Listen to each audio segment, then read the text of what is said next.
আমি এসেছি আপনার কাছে কেন? একটা প্রপোজাল নিয়ে। কিসের? বিয়ের। কার? আমাদের দুজনের।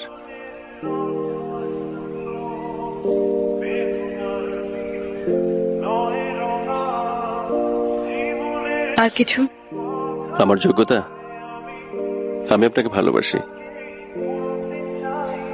এই যোগ্যতায় আমাদের দুজনের কি এক হওয়া সম্ভব?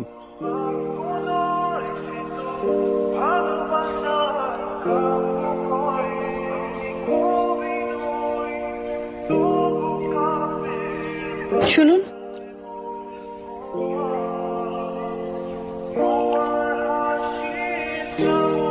আমার ফুল আপনি কাকে দেবেন? আপনি নেবেন?